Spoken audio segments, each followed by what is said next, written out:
Race 15 of the Area Truck Series takes the field to Iowa Speedway, just off of I-80 for 160 laps and 140 miles of playoff racing. There's just 2 rounds remaining in the season, one at the Monolithic Auto Club Speedway in Fontana, California, and one just outside of the Windy City in Chicagoland. That's where it will decide our season champion. But to decide the final 4 drivers that will compete for that championship, we first have to contest our last round under a mile as far as the track distance is concerned. That's right here at Iowa Speedway. Kyle Heyer alongside Connor Horn.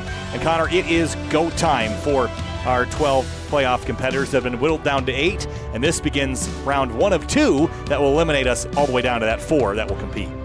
It's going to be very intense tonight. Like you said, the last small track of the season. Hard to call it a short track. Always talk about Iowa. It's kind of an in-betweener because it's small like a short track, but with how high the speeds are, how high the banking is, it's almost an in-between intermediate as we'll look at the playoff standings. We're down to 8 now. Had 4 drivers cut off last week, and we'll cut 4 more drivers in 2 weeks' time after the off week when we roll in the Auto Club. Jake Matheson and Travis Beckner, John Hall, they've been 3 of the dominant trucks of the season. They're pretty well above the cut line. The only drivers that you can even relatively say are in a decent spot. Jake Matheson's light years ahead of the cut line for now, but it's not over yet. And Joshua Balliet, he's had a quiet season like Tom Bourne did last season, but no wins. Once again, you're probably going to need a win to make it to the finale in Chicagoland. He only sits 2 above the cut line. Then Therian below the cut line. Brad Slaughter Jr. with the walk-off last week in Kansas, but he's 4 below the cut line now after that win, along with Mason Kane. And Michael Carhan lives a life below the cut line, it seems, in all the series he runs. He's got some work to do. Well, he's dug himself out of a hole a couple of times, most recently. Really last night he did an excellent job as well, but the week prior at Kansas won in style at Kansas Speedway to put himself into the next round. As we're going to head down to the racetrack, qualifying is almost complete already, and here a little bit late tonight. Here's Brad Slaughter Jr., one of the drivers below that cut line and in need of some luck tonight perhaps, or maybe just a solid evening. And looking at those below the cut, Connor, the gaps aren't enormous, so it's going to be a pretty fierce fight. And this is, while it is under a mile and technically a short track, it kind of drives like a speedway, and Brad Slaughter Jr. has found lots of success there, and a 6th place qualifying effort on the first of his 2 laps. That's not a bad way to start things off. Not bad at all. We'll probably see a faster time on lap number 2, and that lap 1 time was already only under a 10th off our pole speed set by Travis Beckner, who's looking for a bonus point to start this second round.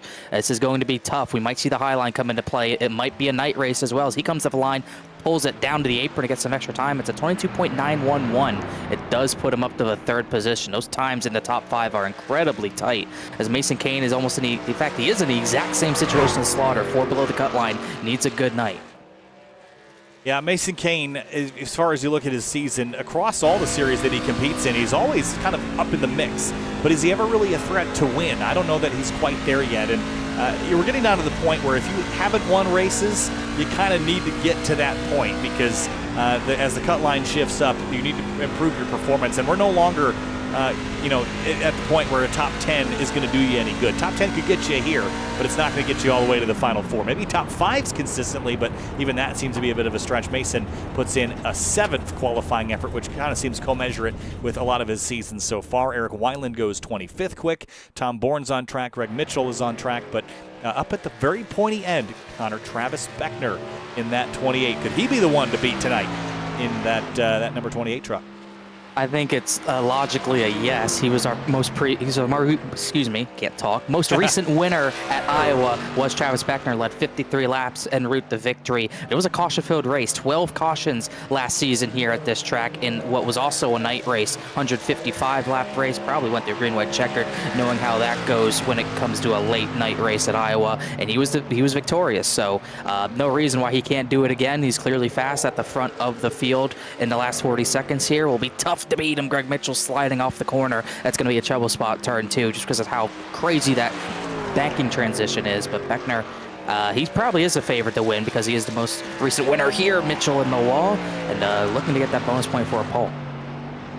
So Greg Mitchell is going to walk it up the hill into the fence out of turn 4, and he will end up in the fence and that will rub away any opportunity for him to advance past 10th. You mentioned past winners here. Travis Beckner was our winner in Season 4. Season 3 was Matthew Bell. Season 1, Nick Trader. I don't think either of those drivers are. Maybe Bell's in here tonight, but I don't believe so. No, it doesn't look like it. So Travis certainly the only repeat, could be the only repeat winner here at this racetrack. But last night we saw quite a bit of dramas on the Cup Series side of things here, Connor. Could we see some more of the same with the trucks, or do you think it'll look a little different?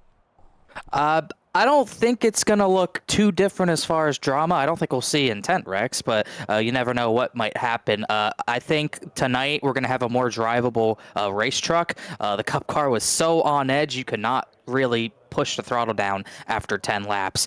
I expect to see more racing. I expect to see the higher line maybe come more into play as the night settles down, but that could also mean if the night falls on this track, since it is a night race compared to last night, which was a full day race, we might see that bottom line maybe become a little bit more dominant, but I think we're going to see these trucks have a lot more grip than what we saw last night. So I think it should be more of a racy track than what we saw Monday night. And, you get a small under a mile track under the lights, there could be some bent fenders and hurt feelings. We'll just have to see. We're going to have to jump to a break very briefly. I've got a contact coming out of my eyeball, so I got to fix that before we go. We'll be right back with this from Iowa Speedway in the Area Truck Series.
Okay, contact emergency fixed. I went to go rub my eyes late in the day. That's a bad idea.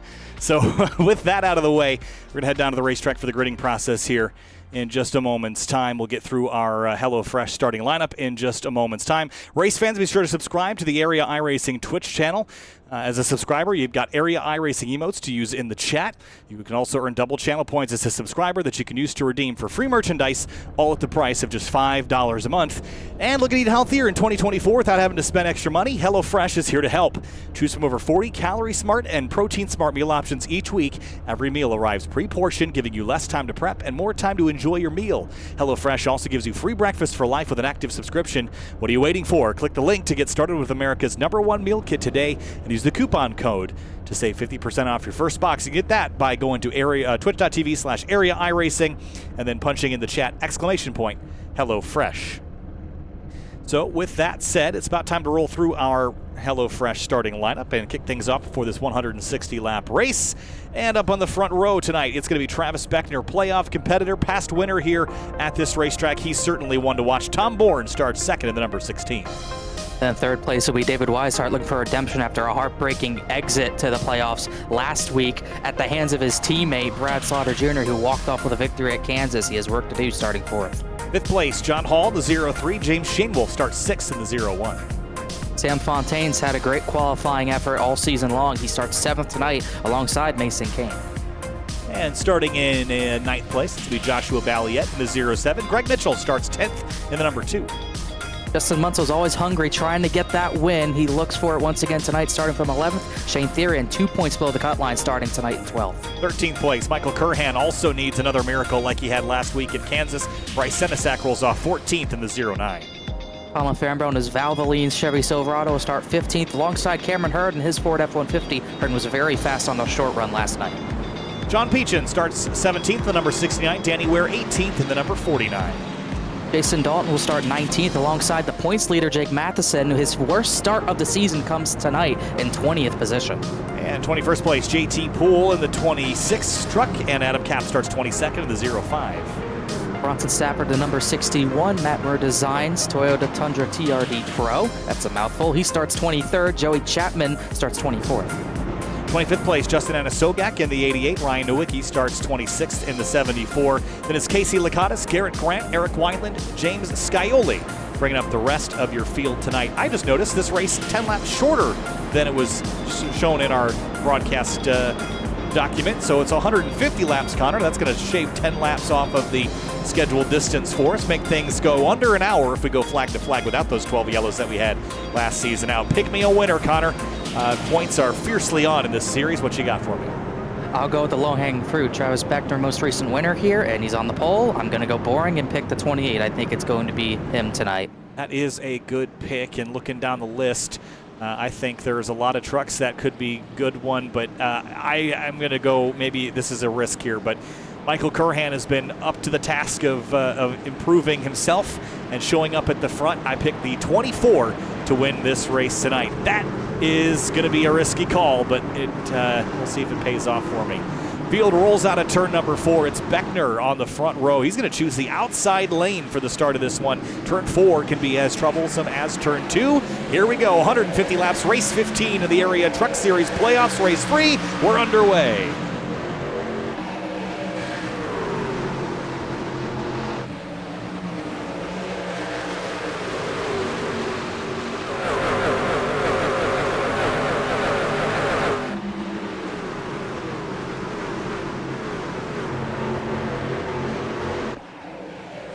Lap 1 complete. Beckner leads. Bourne and Slaughter for second.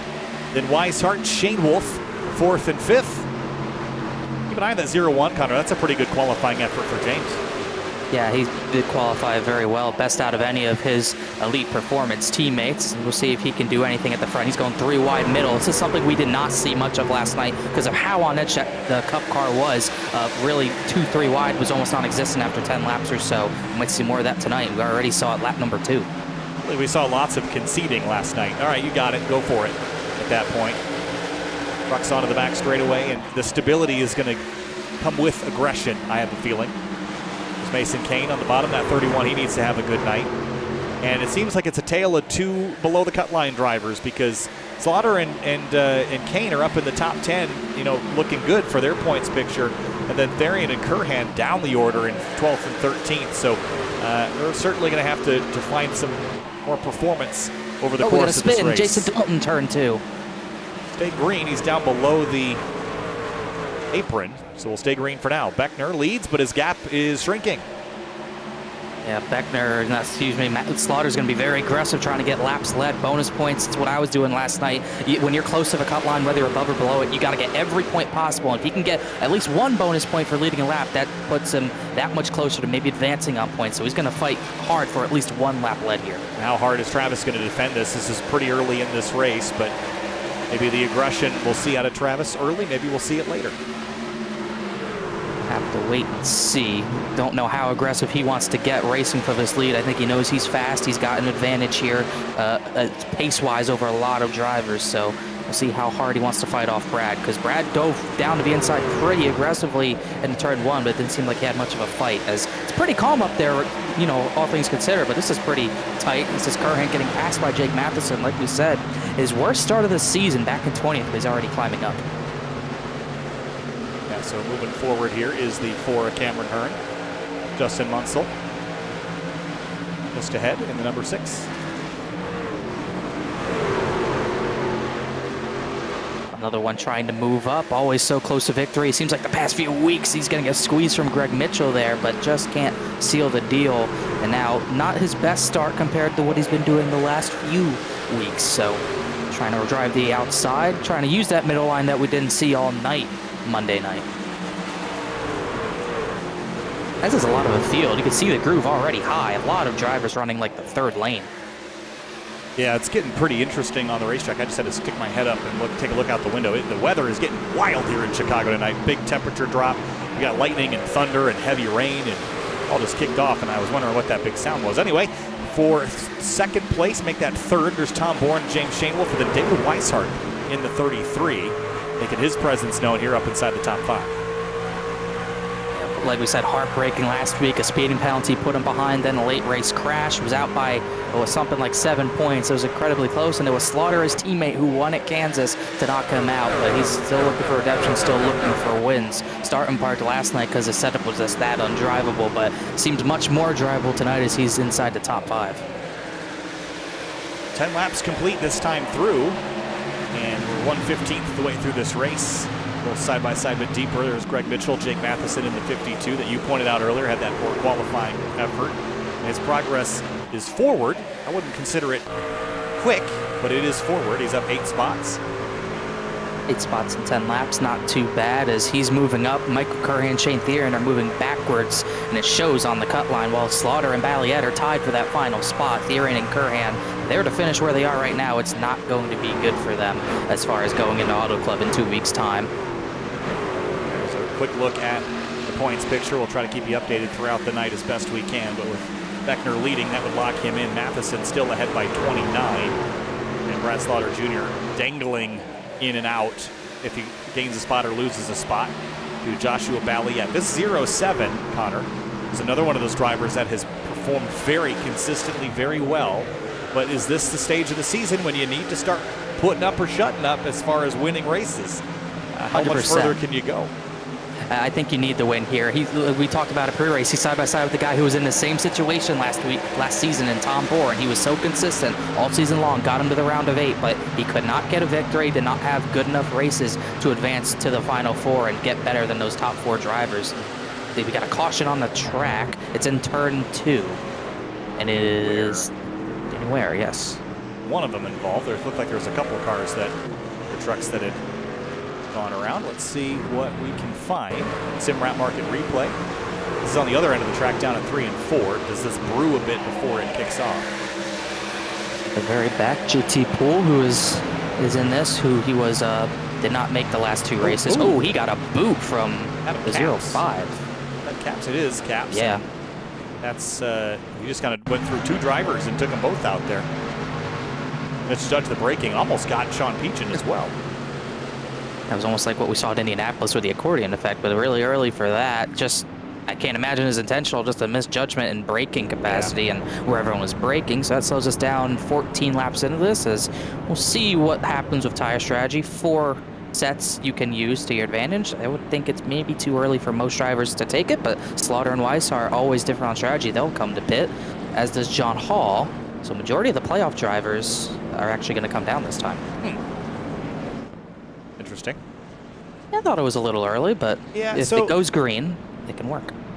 Last night, I think it was Douglas Newbigging that kind of played the contrarian strategy by staying out, and then he took another set of tires later that everyone else didn't, and then we were treated to a long green flag run. So that really worked out for him. Was able to stay up front a lot longer than he otherwise would have. I guess the question becomes, do you expect this race to go a lot of green? Because if you do, it would be smart to get tires now. But I don't know. We saw 14 laps before we saw an incident. The trucks don't look all that out of control. I wonder, it's been a while since last season when we raced here, if those 12 cautions were weighted kind of evenly throughout the race, if they were heavier at the end. Because I could see this very easily being a 3 or 4 caution race. Sans maybe some pileups at the end. You would think so. I think if this truck is stable enough, we could see green flag racing. But Iowa has been a theme of getting yellow flag racing. 3 races in the truck series here. The only season they didn't come here was season 2.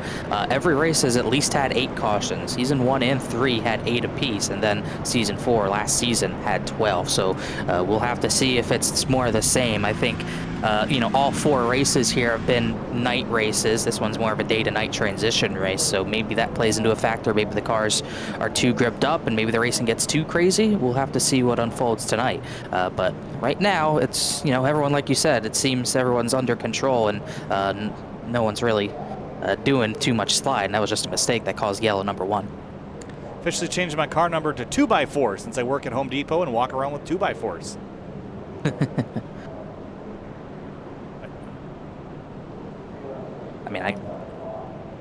I get it. Is that just true? Is that just a true fact? 2 truths and a lie? I don't know. I don't know if that's the way it works. But. John Hall, we also got to look at. We've got a lot of drivers on camera tonight. We've got JT Poole here as well. Sticking with us this evening, Bryce Senesac has granted us with his present. As always, we've got Eric Wineland in the shot here tonight. We've also got Justin Munsell. And if I didn't mention Travis Beckner, there he is. And then there's Brad Slaughter. Even some others. That might have been it. Got you in here as well. But and it is crazy outside right.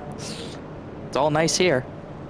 I'm all cool. It's, like mid lightning 60s every 10 at night. seconds. I mean, it's like what? Let me look at the radar real quick. What I've gotten up. You just sees tornado warning after well, tornado there actually warning. was a tornado warning. Inside. That's actually why. I mean, not that we're going to get a tornado in the center of Chicago. Just yeah. Curious more.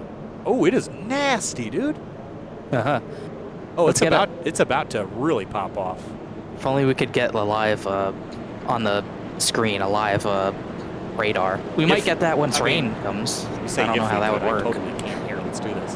Oh yeah. Let's see. Window capture. 1 degree. Oh boy.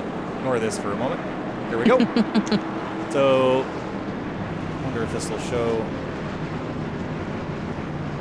Adam Capps did get the EOL, by the way. Here we go. This is what's coming. Oh, yeah, that's not good. Holy crap. So I'm just northwest of Chicago there. So it's about to get ugly. I should keep my weather up just for anyone else's interest. Travis just said in chat, whoever's sharing their screen on broadcast, be safe. That would be Kyle. I'm good. I'm chilling. It's Kyle. Dude, it is crazy danger, right now, dude. Oh, hopefully it doesn't get more crazy on track, because that would be ridiculous. If you know that, if you see the stream go down, I think we can safely assume it is my power. Yes. So, and I can't help with that. No, and we will. I mean, I will end the broadcast if I lose power because I need to address things in my household. Anyway, green flag, lap 20 of 150, and we're going to restart the Area Truck Series playoffs from Iowa. I think it's a good jump. This gives Mason Kane some track position he could use to his advantage. It's already 3 wide in the back with Slaughter, I think, trying to make up ground on his 4 fresh tires. 3 wide. I think James Scioli stayed out as well, so Slaughter, Poole, and Scioli all 3 wide for a top 10 position. And across the start-finish line here. Still 3 wide, but deeper in the field. Curhan's way on the bottom. I guess the question is, after 15 laps, were tires worth taking? How much are they going to be worth? And just for everyone's reference, let's get our stint length here up on the left. So actually, we can do it this way. Pit stops are not on the left-hand side of the screen and the ticker, so you can see who is pit, who is not. Well, Beckner, I don't know if he got in a wall or what, but Balliet slammed him in the back because of whatever checkup that was, and now we're almost 3 wide for the lead. Here comes Mason Kane to the inside looking for a lap lead, and Balliet. Here comes Cameron Hearn, who's always good short run. He's up to 5th. He was really impressive last night, just couldn't keep the truck consistent enough to go on to win the race. Tell you what, if Mason Kane could win this race tonight, that would drastically change the picture for the playoffs. Again, as I mentioned, he's been really mighty consistent, but winning races has not been easy for him to accomplish. So if he could start doing that, it would certainly change the outlook of the season. Yeah, it would be huge, and it would put Slaughter and Therian in a pretty rough spot if someone else won this race, as Mason Kane's threatening right now at the front, but Travis Beckner will not budge. Kane got a lap lead. Important bonus point. It looks like Beckner's going to keep the lead. For now, and this is still frantic behind Kane. Look Here comes Slaughter on fresh tires. Oh, I thought Cameron was going to shoot the gap there, but he didn't. He stayed back. This is Iowa Super Speedway. This is what we were expecting last night. You could see trucks in almost every lane on the racetrack, especially through turns 3 and 4. Brad Slaughter Jr. is the first driver to make big progress on fresher tires. Everyone, by the way, except for Bryce Senesac and Joey Chapman, took 4. And just some data coming in the backside here. Mason Kane's last league win was in Extreme Motorsports 99 at Iowa in trucks, August 6th, 2019. It is longer than I thought. I thought he won an area race, so which is what I thought. But he can really win tonight would be incredibly huge, and we'll see if he can get up there. He's back to 5th now. Sam Fontaine gets into the 4th position. Good start for him as Slaughter's probably about to take the lead here as he goes to the inside of Beckner. Oh, they're almost 4 wide in the back. Yeah, that's why I wouldn't jump back here for a moment. As Slaughter's going to try to muscle his way by Travis Beckner. He's going to take him way up the racetrack here. Tight. Don't want to be too aggressive with Beckner, but he's going to get the lead away, and I don't think Beckner will be able to respond. And Weishart's just as fast on new tires, but Slaughter gets the lead. There's the shaking of the head. Travis didn't love that. He had a spin. Sean Peachin. Way in the back. That was on his own, seemingly. Same thing as Jason Dalton. They stay green. He's gone down to the runoff down there in the bottom of the front stretch, but Slaughter going to take off now with those fresher tires. Weishart's followed him through, and it seems like that was the call to make as we continue to run green, and now this is the same length of run that we had to open the race up. Yeah, and it's working out for the guys on fresh tires right now. Joshua Balliet, this has not worked out for him. He's back to the 8th position. His teammate James Shainwolf was back to 10th. Make that 11th, I believe, because Jake Matheson's going to get back by. He's also on old tires, though, just trying to hang on. As it is tight, truck's in the wall. I think that might have been Shainwolf himself, but this is a scramble behind these guys. On board with Michael Curhan as he navigates this. Again, he's on fresh tires, but he has not really made much progress, mostly because he's boxed in and can't find a way to make progress. Yeah, these guys, it's tough. It's easy to get boxed in here, even though the track's so wide. There's only so many places you can go out of the corner. It goes from like 4 lanes to maybe like 1 because it is so hard to hold the bottom on the exit of these corners. It can cause calamity. Wow, this is getting frantic back here. Look at this, Cameron Hearn and John Hall in the middle of the 3-wide scenario. Scioli on the bottom with Shane Therian in here. A couple playoff competitors intermixed in this. No way you can do this. Like I said, Iowa Super Speedway. Look at this. They're all over each other. And Curhan's just going to go around the outside, following his teammate Greg Mitchell through. Look at the surge those tires got. Oh, we're 4 wide. No way. Almost 4 wide in Iowa. Out. And someone's going to bail out. Look at Senesac. He's all the way up in a different county up there on the high side trying to find some room to race. Oh boy, this cannot last by any means. This is incredibly crazy. This is not near anything we saw last night. And I think the comfort level of these drivers with a truck that seems to be handling pretty well in comparison to the Cup cars last night, you're willing to put the truck in places you wouldn't even dare last night, even by yourself. Yeah, this is it's completely different adjustment at this point because it was so much different the other night. You probably aren't ready to make these types of moves because if you were running last night, the car just wasn't capable of it. Guys like John Hall, I would think, would have an advantage because they're used to this and not running Cup, and however you had to adjust to make that work. Justin Munsell working 8th place right now at the moment. And he's one of the drivers that has not yet hit pit lane. And looking at the number of laps completed, if we go green for too much longer, you'll have to start considering when you make your green flag stop. That was a big challenge last night, Connor. We saw a handful of penalties. We saw drivers spin out coming to pit lane. So you really got to make sure that you've done your due diligence practicing that pit road entry and exit. It is really tough because that inside wall really juts out. It is a sharp left turn under green to get on the pit entry, and the danger of it is you could get caught a lap down very easily. My teammate Jeremy Miller, he tried pitting twice. It backfired on him twice, and he got sent to the rear lap down both times because of it. So you got to really be patient. Can't get too crazy with strategy because of that being possible for that to happen. John Hall working over JT Poole. That's for 14th place.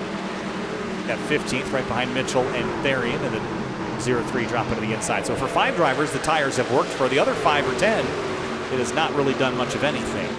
Travis Beckner, who was the leader, is now down to 6th. And it just shifted that cut line just a little bit more. One person who doesn't like seeing Slaughter leading is John Hall because he's only 3 to the good because of that. And Balliet is now below the cut line because of it, while obviously Slaughter leading, that puts him above as he's kept a decent lead over David Weishart. Weishart's actually there, but it doesn't seem like he's willing to battle quite yet. Michael Curran only 9th, and currently that's not doing enough for him. He's going to need more pace than this, and I just really trust his long-run pace. Really like what I've seen out of the Cup car the last couple weeks, taking the battle right to Jake Nichols 2 weeks in a row, and probably would have won last night had there not been the last lap crash or the crash that led to the green-white checkered. He was in a pretty prime position, and it just never came to. Slaughter, Weishart, Sam Fontaine, your top three. How about the 71? He's been making more of an appearance up front here the last couple of weeks.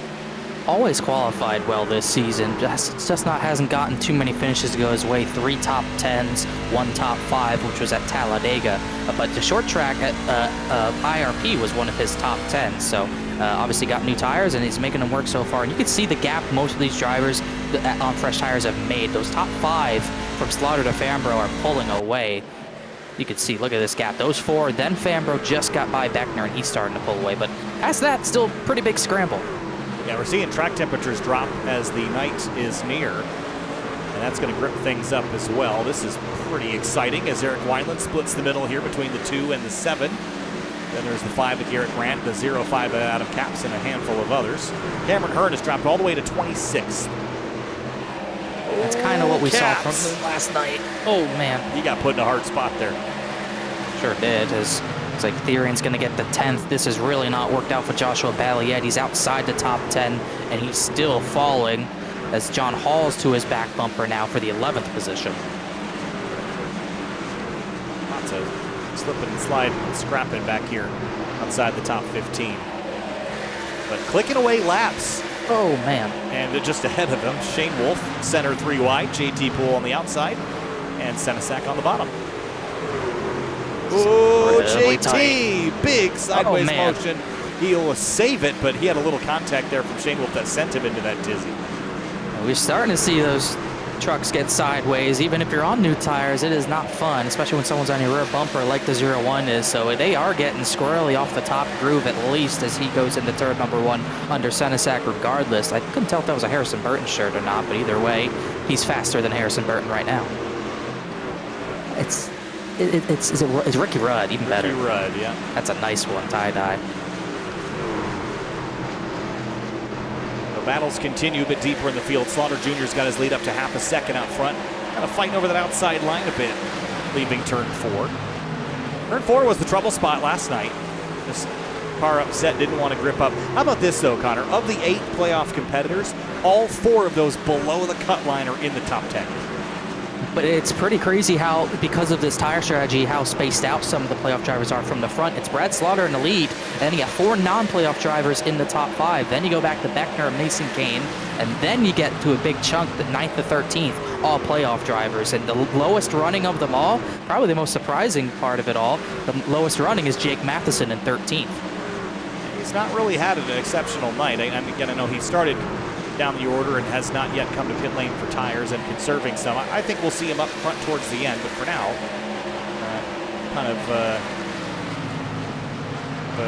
also ran at the moment, but that'll change. Eric Wineland stick his nose up the inside of the 21.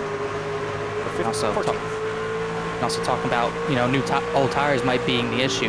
James Skyler's in the same situation. He restarted in about 10th. He's back to 18th, just hanging on to old tires. All these drivers, I think, expected a quicker yellow than this, and they're paying the price on track position. As Skyler's still fighting on the bottom, just trying to hold what he can. I mean, the stats would tell you that we should have had another yellow by now, or maybe 3. But we're not getting that. Again, the series isn't a different place than it was last season. That's for sure. I mean, that's been true all year long. Yeah. But even regardless, you would have seen, we've seen aggression, and we've seen 3 and 4 wide, and yet we've run a longer run the second one than we did the first. Think back to Kansas, after 1 yellow, we were still seeing 3-4 wide on the short run. Then once it got spread out, we were pretty much in the clear. Oh, wow. On Hall. Holy cow. Was that Matheson? That was Jake Matheson. You're right. Excuse me. It was that. Well, I'm just not used to him running so far back. Yeah. 13th isn't that far back, but it's far enough back. It's for him. Yeah. And it's funny because he's still very good on points even as they run 33 good. So he could probably finish 15th. He might be able to finish 15th both races and still advance. That's how good of a spot he put himself in with the regular season title and 4 wins. As Kurhan, his progress has kind of been stalled. He's been stuck behind Justin Munsell for 10 or so laps, but he finally gets the clear high call into the 8th position. John Hall going to try to follow him through. Yeah, third of the way through this race, and here goes the 0-3 down to the inside. John Hall trying to make up ground. Both these trucks have tires. The only 2 I suppose it's 3. The only 3 left without tires in the top 10, Munsell, Beckner, and Kane. And for Travis Beckner, this has actually worked out pretty well because he saved that whole other set of tires and he's still inside the top 10. So I would say that he's still in an okay spot despite the loss of track position. The only issue is that saving that set will probably not matter if we get to like lap 110 and have a yellow. Yeah. They probably won't come into play. But if you get a yellow around now, it still could end up being a big deal. But getting very, very spread out. The front 10 separated by 5.5 seconds as Kurhan gets passed by John Hall. So put the 0-3 up 1 more position. So last night we had a late race yellow, and some of the drivers on the front row came to pit lane. That surprised me because we had about 5 or 6 that stayed out, and caution came out on the restart, ended the race. One of the drivers that didn't pit won the race. I still thought that those that pit on the front row made a mistake. Do you think if we get put in that same scenario tonight, late race yellow with the trucks, would you rather have tires or would you rather defend? Because I think for 2 laps with an angry field behind you, I'd rather take the chance they're going to crash. After last night, I would agree with you. It just, you know, the fall off was so great and the old tires were so bad that it almost felt like you had to at least take 2. And I think if it had gone green, Michael Kurhan or Jake Nichols were going to win that race. It's just a double-edged sword because if they don't wreck, you're in a bad spot. Think back to Michigan in this specific series. Beckner and Matheson stay out. Scioli pits. They go green, get to the white flag. Scioli's racing him for the win. So you got to really be careful, and you just got to play the crowd right. As I got word from Jacob Bell that Bronson Stafford had contact with James Shainwolf, and he had a half spin. But once again, that's about 3 self spins now, or half spins, that have not brought out a yellow. Oh, right there. That tagged him and sent him across the road. Kept it straight enough that the yellow didn't deploy. Nice save there for the 61 of Stafford, and we'll keep it a non-event. As John Hall goes by Mason Kane for 7th. He might be the next driver to start falling a little bit off. He's got Michael Kurhan right behind him, or at least trying to get closer to him. Matheson in 15th place, still without tires. And working lap 57, I would expect green flag pit stops to get forced on those that haven't pit relatively soon. Yeah, I think you should be able to make it to halfway, lap 75, regardless of pitting or not. That's what I would think. I don't think the fall-off is small enough to the point where we would be seeing 2 stops. Looking at Slaughter's fall-off this run specifically, he ran a 23.2. He is in the 24.4s, which is about 1.2 seconds. I just don't think it's enough to warrant an extra pit stop like I think would have worked last night. 7 of Scioli back here. That was the big news, is that he's not in the playoffs. And honestly, even if he was, the way that he's been running lately, I don't know that it would be that big of a deal. I don't think so. I don't think it would make a difference. He's just not. I think a lot of it's been taken up by another series. He's running an official college series, but yeah, just has not had the speed. And right in front of him, Jake Matheson. He's this no tire call. If you weren't restarting on the front row with the old tires, it has not worked out well for you. They are about to go 17th into 18th. They are struggling and probably hoping to get to pit road as early as possible. I feel like once their fuel window is possible to make, they might just come down. Yeah, laps are clicking down, 90 to go this time through. Brad Slaughter Jr. is leading the way. And take another look here at how things shift with Brad Slaughter Jr. leading.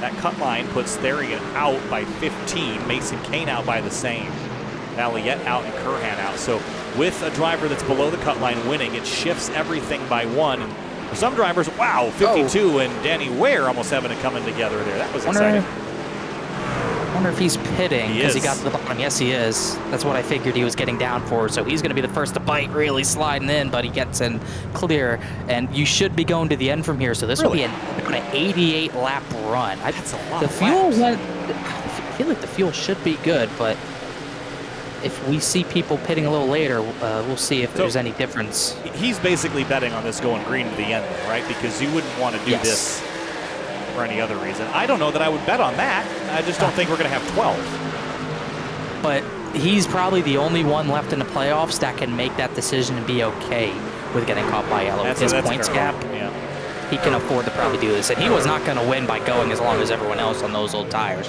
So I think this makes perfect sense for him. As looked like Beckner got back to 5th. Tom Bourne, even on fresh tires, has fallen off. And 28's starting to come back to life as these tires get a little closer to getting evened out. Yeah, I mean, the difference is only 14 green flag laps. I mean, that's not nothing, but it's not like they pitted with 40. So Travis is looking pretty good. The times have equalized almost out. He was only a 10th off Brent Slaughter last time. Sam Fontaine works over Weishart for 2nd. So far, this has not worked out for Joshua Bally yet. He came in above the cut line. It was Slaughter winning. It's going to be really rough below the cut line if this were to stand, but still such a long way to go. No telling what could or could not happen. Oh, big slide by JT Poole. He had the rear end kicked out halfway to Helsinki there, leaving turn 2. It was the only H-sounding city I could think of. He made it work. Since these two are starting to battle, Mason Kane started to fall back to Shane Therian. I thought Therian took tires. Could be wrong, as Sam Fontaine is starting to get up to David Weishart for 2nd. Therian did take tires, in fact. Here comes Fontaine on the attack on Weishart. Colin Fambro will get to watch this from 4th. Cameron Hearn hit very far back after sliding. Weishart's going to use that run. The one thing I'm noticing is that, you know, there's a nasty bump on the inside of 1 and 2 that will kind of shoot you straight. But last night at the Cup Cars, if you hit that bump, it was like you lost steering for 3 seconds. But tonight, a bit more compliance out of the trucks. That's helping these guys run side by side a bit better. You were on the inside lane last night. It was kind of game over at some instances because the truck was so non-compliant against this bump right in the center of the corner. It will shoot you up the hill. I think part of that was probably the diffuser too. Just hit so hard, you just could not do anything, because if you tried turning the wheel down, you were probably going to spin. So I think these trucks are much more maneuverable over that bump, and that's why we're seeing much better racing. Mason Kane's coming down from 9th, so he's really the next driver close to the front to come down to pit. This is a lot sooner than I thought we would see, too. though. And Travis Beckner's on lap 70 of his run. So he's only, 5 laps from just splitting it right in half, which I think mathematically, with the long run tonight, would be the way to go. So we'll probably see pit lane get a lot busier the next 5 to 8 laps. I don't think so. I don't think you want to get undercut too much. I think the 52 had to because of how hard it was on his tires, but a lot of more of those drivers near the rear of the field, like Scioli, and even drivers who maybe would have taken tires last stop, like Greg Mitchell or Joey Chapman, they shouldn't be too far away from their stop. I think we've got all the drivers that started this race still running. Cameron Hearn's down 2 laps. Matheson, Kane, and Shane Wolf. Shane Wolf just went 2 down, but the other 3 I just mentioned are just down 1. Everyone else is still on the lead lap and rolling. Really haven't had that much calamity tonight. I think we're owed some. It's a truck race late in the playoffs, Connor. Someone's going to have to give. But so far, it's been pretty cordial out here tonight. Yeah, and it's been close, tight-knit racing even with that. So we'll see if anyone wants to get more aggressive as this race plays out. You probably need to bang some fenders to make some positions up near the end of the race. Saw it last night. Spin, turn 2. Oh. Shane Wolf saves it. Wow, what a save. That was all on his own, too. Greg Mitchell was just pitting. He's thankful that wasn't a yellow. He was right out of pit lane, too, wasn't he? Yeah, I believe so. Cold tires. That's it. That's not Warren, but that kind of negates any of the freshness he would have had, but at least he keeps the truck in one piece. Still waiting on most of those top 10, including playoff drivers, to come down. A lot of drivers that, if they saw that, they're breathing a sigh of relief, because you do not want a yellow in the middle of a pit cycle. Apparently, NASCAR decided last week in Atlanta that they get to make that decision of who it's good for and who it's bad for on the fly. I mean, I know IMSA waits as long as they can to let a pit cycle through, but they do that consistently. NASCAR, to my knowledge, has never done that. They just throw it whenever they feel like it, so that was a first. See, that's like IndyCar. They do that all the time, and it frustrates me. That really did frustrate me. That's fine, but if you're normally known for throwing the caution the second an incident happens, and then one day you just decide you're not going to interfere with a pit cycle, well, then that's not very fair, is it? No, I don't think it is, because they were upset that it was going to put a bunch of people laps down. I mean, but, so be it. I don't know. Yeah. Anyway, Here's Famro center 3 wide with Adam Capps, who's driving around on fresher tires. Here comes Weishart to pit lane with Beckner behind him. Whoa, Travis, big sideways slide, but he got it woed down his pit road speed, looks like. And afford the speed. I think another playoff driver I thought came in. No, that's just JT Poole, but it did bring Joshua Balliet down, Joey Chapman, and this is exactly at halfway, so we should see a lot more drivers come this lap. Slaughter's in, race leader. See how far ahead he had gotten. Oh no, yeah, so John Hall's gonna stay out. He will take the lead over. And now that we're at halfway, I mean, it simplifies the math from here on out. Hit and you're done. Yeah. Unless we get a caution halfway through this stint, or even 15, 20 laps in, I think you could be strong-armed into pulling tires out. The question I have is, when is the latest that you would come to pit lane to take tires? John Hall struggles to get it to pit road, but he will do it. I don't think he wants to stay out too long because pit entry becomes more impossible looking at that, as here comes Munsell. I believe that's Anna Sogak in as well. You don't want to go too long because the fall-off is high enough to, and I think it's going to be hard enough to pass where you can't really afford to lose too much track position. Tom Bourne up into the fence out of turn 2 with Eric Wineland on the attack. Fontaine pits.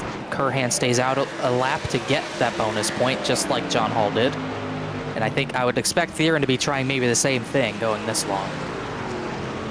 And whoop, here goes the 60 of Joey Chapman. That was a bit of an awkward pass up the outside. I think he had to lift late in the corner to make that one stick. And we should expect to see Curhan on pit lane this time. There's the downshift, and here comes the 24. And nicely done. He's in pit road. And that leaves Balliet and Matheson are the only drivers who haven't led a lap, because like I expected, Therian comes around to lead that lap just ahead of Eric Wineland, thankfully for him. Yeah, so I guess the question is, if everyone takes the bonus point, is it a bonus point at all? It is if you don't get it, like the 07 and 52. He gained over someone, but the 07 not getting it is pretty important. And he also got to factor in the 0x incident. I don't think there's many drivers who have in the playoffs who have incidents, so it's another one to look out for as well. Jake Matheson was the only playoff driver last night to even get that bonus point. So now a question becomes, you know, the 28 was leading the race earlier before the whole pit stop strategy situation. I'm curious to see what pace he's got when he's on equal footing with everyone and doesn't have the pole, because that's where he led his laps tonight. And laps led on the left-hand side of the screen. Darian's got his 1. Slaughter's led race high 48. And then Mason Kane's got his 1. That's an important point for him. Travis Beckner has 27. Yeah, so Beckner, yeah, that's pretty important for those guys. As you could see, Slaughter and Kane already got by Jake Matheson, who pit extremely early. So expect to see Slaughter get that most laps led bonus, and he's on track to be a threat for the win tonight. So the bonus points wouldn't really matter for him. But if something were to go wrong and he wouldn't finish near the front, it could be a big factor in determining where he could be on points, as Kane and Wineland do a little bit of door banging. As Wineland did take over the lead from Therian, didn't really note that, but he is their current race leader. We're still waiting on number 8 trucks at least to still pit. Yeah, they would love a yellow flag right about now, but I don't think that they are likely to get that just based on how this race has panned out. What a total turnaround from last season. 12 yellows in that race. We've only had 1 so far, and we're well past halfway. Yeah, it'd be very tough to actually make this change. As cars in the trucks in the wall. Oh, we almost jinxed it. Weishart was in the wall there, and Beckner's going to get around all of them. Well, that was an opportunistic move there for the 28. He will take it. Through he goes. Puts him, I believe, up to 11th, trying to chase down the 8 best he can. So Brad Slaughter's got 1 lap less tire wear, but that's effectively nothing. That won't matter a whole lot. Darian back to the 2nd position, as I think Case Lakatos is coming down this time. So waiting on a number of others. Full issue out of turn 2 for Tom Bourne. He slips and slides, and through comes Danny Ware. And the 71 is trying to carve his way through. That's Sam Fontaine. Sequence didn't really work out great for Sam, did it? He waited a little longer, but dropped down the order a couple more spots than those he was racing before. Yeah, I don't think he had a good entry. It was his issue. So, caution's out. Oh, boy. Two, excuse me. Ryan Nowicki brings the caution out, and there's a handful of drivers that are going to love that. Eric Wineland is one of them. That is huge for Theria. Puts him right in this race. I saw the 74 was the truck that looked slow on the back straightaway. Here's what happened. He was right behind the 52 of Matheson. Was up high here. Was there contact? Looks like fresh tires, and ooh, another spin off of 2. Oh, Matheson did a great job missing that. And just spins out. So brings out our second caution of the night. And I mean, maybe I shouldn't have sung praises so quickly, because we still have a lot of laps left to rack up those caution periods. And we know things are going to get more aggressive. And that really shakes things up too, because we're going to have a number of playoff drivers like Michael Curhan and Joshua Balliet, who I believe have to take a wave. Theory, and obviously everyone who stayed out that long, Wineland, Theory, and Ware, Tom Bourne, they will all come down to pit. And the problem for these guys, they can't just stay out because we'll stack up on pit entry. They can't stay out because their tires are old enough to the point where they will fall back. So Slaughter, Kane, Beckner, they have no choice but to get even with tires. So like I said, this is incredibly fortunate for Shane Therian. That will put him in a pretty good spot, but it's going to reshuffle the deck here quite a bit before the restart. Before we get there, had a couple looks at our SimRat Market replay tonight. Race fans, head over to simratmarket.com for custom iRacing paint scheme templates that are simple and easy to use, so it keeps you more focused on the racetrack. Oh. And James Skyler's got what? Yeah, that's what Jacob Bell was telling us. We just had contact down the back. That's why Scully's rear end's destroyed, and it came from Ryan Nowicki. What? I don't have to see. Nowicki's on the apron, just spun. Scully stopped, and he's just gonna run right through him, and never looked.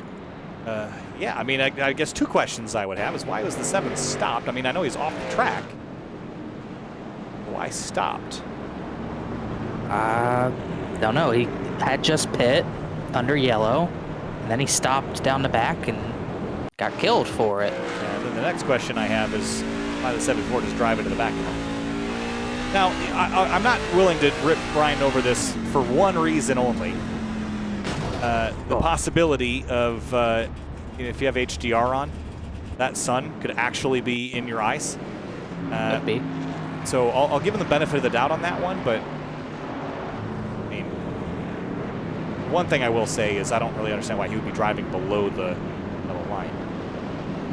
Yeah, I don't know if he had just exited pit lane or not. But still, I mean, the blend's before that. So either way, that's unfortunate, and well, Riley's truck is pretty well torn up, but does have the Rick's Hot Sauce logos on the side of it. Race fans, be sure to check out rickshotsauce.com for some of the best hot sauces made locally in South Florida. Try the Loxahatchee Classic, Golden Garlic, Palm Beach Pineapple, or South Beach Heat. Follow the Rick's Hot Sauce Rookie of the Year battle in the Area Cup Series and see which driver will take home the $100 prize as the highest finishing rookie in the point standings. And my bet is that it rhymes with Big Pathison. So this is going to be a really jumbled up restart because you got all these wave arounds, but you also have Eric Wineland staying out on his very old tires. He never did come down to pit lane, so this will trap. I don't think it will trap anyone a lap. No, he did. Down. He did come to pit road. Did he come? He did come to pit lane. I don't know why I thought. I think, okay. The confusion was Case Lakatos was behind him, and I think there was confusion with that, so sorry about that. Everyone will get the wave, including Curhan and Balliet, who really got trapped by this. On the left-hand side of the screen, you can see the laps in stint, which will tell you when the last, or how many laps ago the driver had come to pit lane. The top 10 effectively are all kind of on the same strategy. Then there's kind of another group at 12 down to 23rd, and then there's a few that hit about 10 laps ago, Senesac, Chapman, Peachin, down at the bottom of the order. So we're going to re-rack them and restack them with under 60 laps to go. And yeah, mixing up is probably putting it lightly. Yeah, and once this is done, Slaughter has been above the cut line all day, being in the lead. Now he's got work to do, restarting in the 6th position with Beckner, Mason Kane, John Hall, and Jake Matheson all around him. Matheson's back into this fight in part because of that. That puts Slaughter 6 below the cut line as they run. And this is great for Theron because now he's the 1-6 above that cut line. So this will work out really well, but Theron's got to maintain track position. He has not had any of that all night. And hope that Brad Slaughter Jr. doesn't win this race because he has been the dominant force under that last green flag run. Lap 93 of 150, clicking away laps like nothing else here in the Area Truck Series playoffs from Iowa. Wineland is your control truck, brand new, 4 fresh tires on it. Green flag back underway. Theron that's not a good start. He did not get going. It's going to let Daniel Ware get the second. He's going to power back around on the outside, though, as Weishart's to 4th. Beckner has gotten ahead of the 8. And Travis is on a mission here, going to go down the inside of the 33. There's middle 3 wide that I think Slaughter is going to put himself in here underneath the 16 and above the 0-3. Here comes Theron with a run. Beckner throws a big block on the 16. He wanted the outside. Incredibly close. Yeah, he raced him hard earlier. They're going to continue to race hard. But Beckner, as far as drivers who had just pit, he's got control ahead of the 8. Car in the wall, I think that was Fontaine.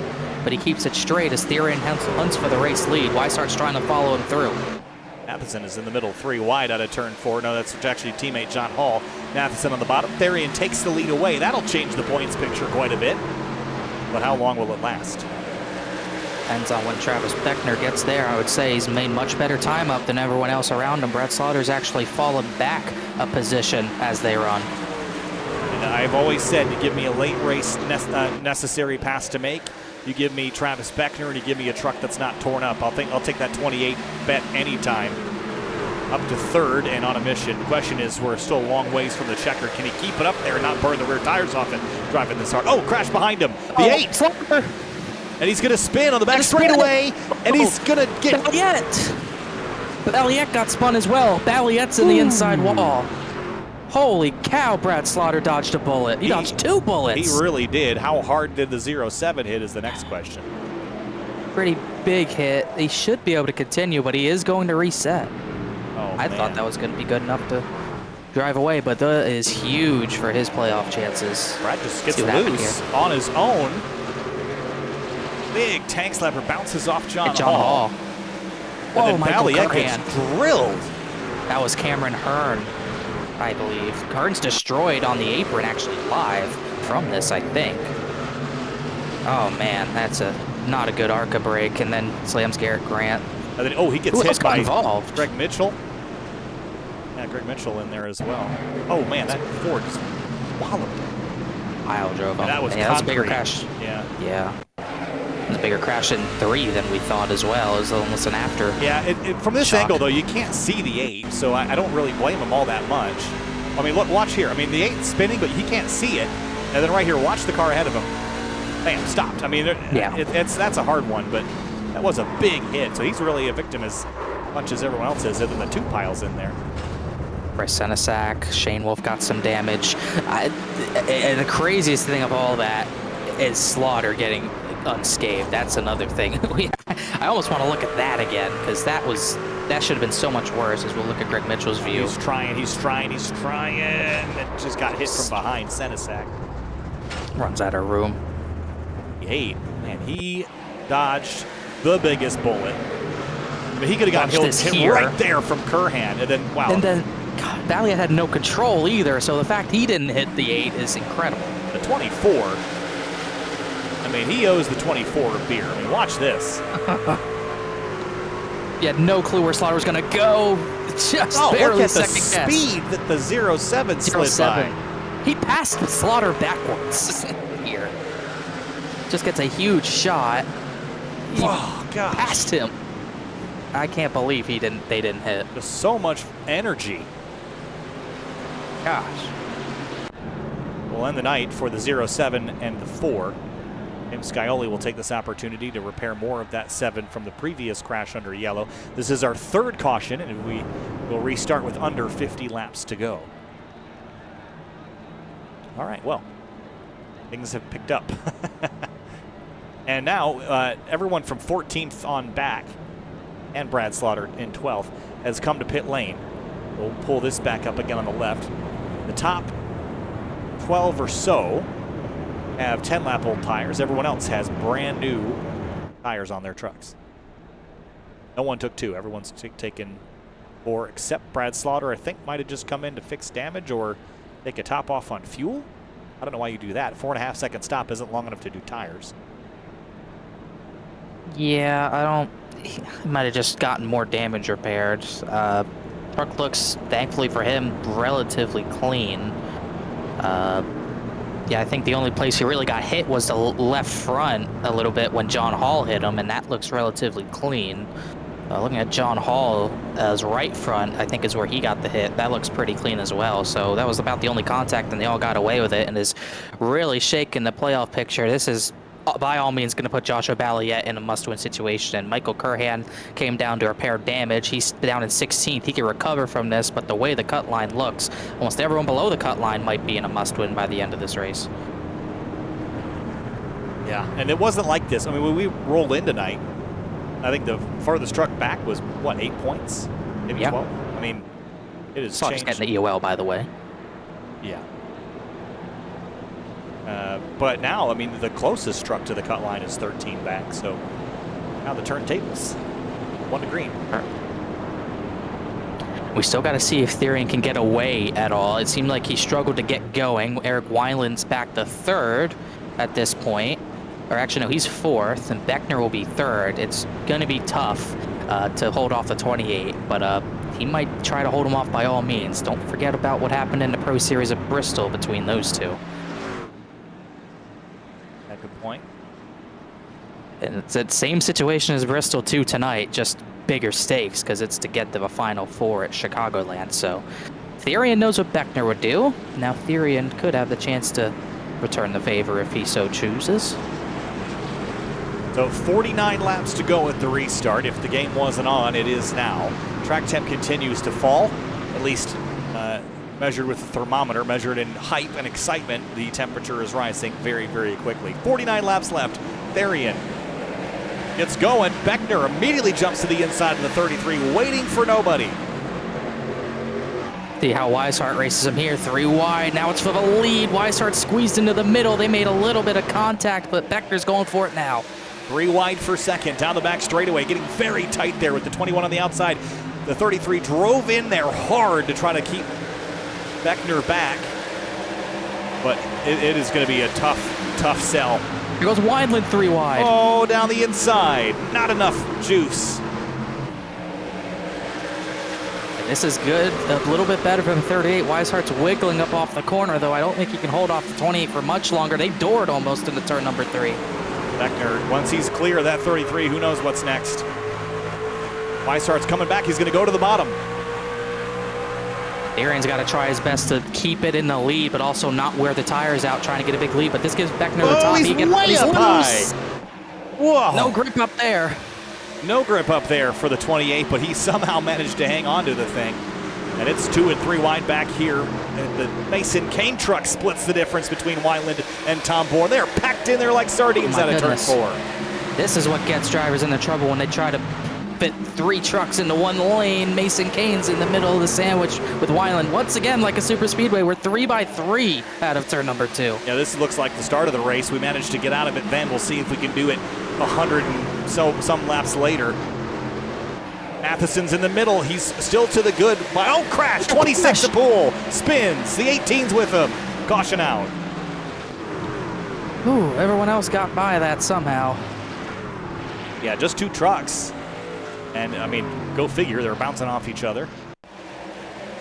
And, yeah, It's just, oh man, Chapman almost, but there's too many trucks in one spot. We knew that wouldn't work. Wineland was struggling on the bottom. I think that's what caused this, because Fambro swerves right, I think, to avoid hitting the 21, but JT Poole is right there. Yeah, just a lot of trucks in one spot here. Yeah, that little lift lost him the rotation, and Joey Chapman almost clobbered the 18. They didn't even hit each other after that, so. All right, so now I'm starting to discover where our yellows came from last season.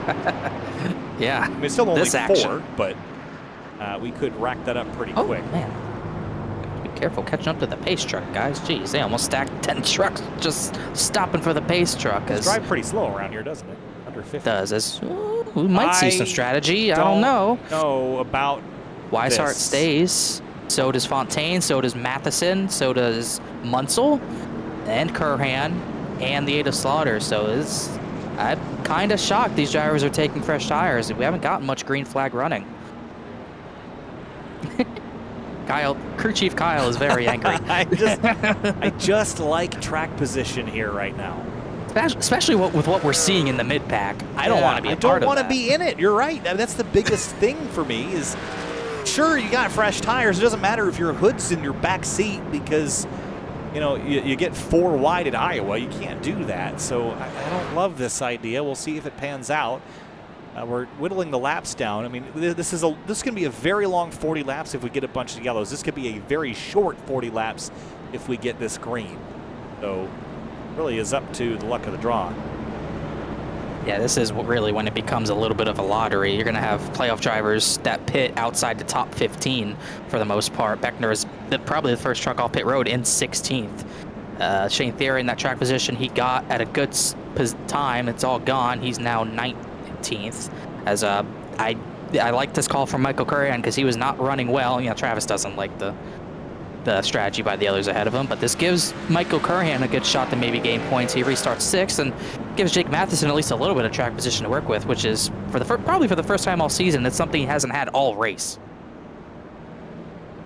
Justin Munsell up in 4th with this strategy call, so he's actually got 11 laps on his tires. So again, on the left-hand side of the screen, there's your stint lengths.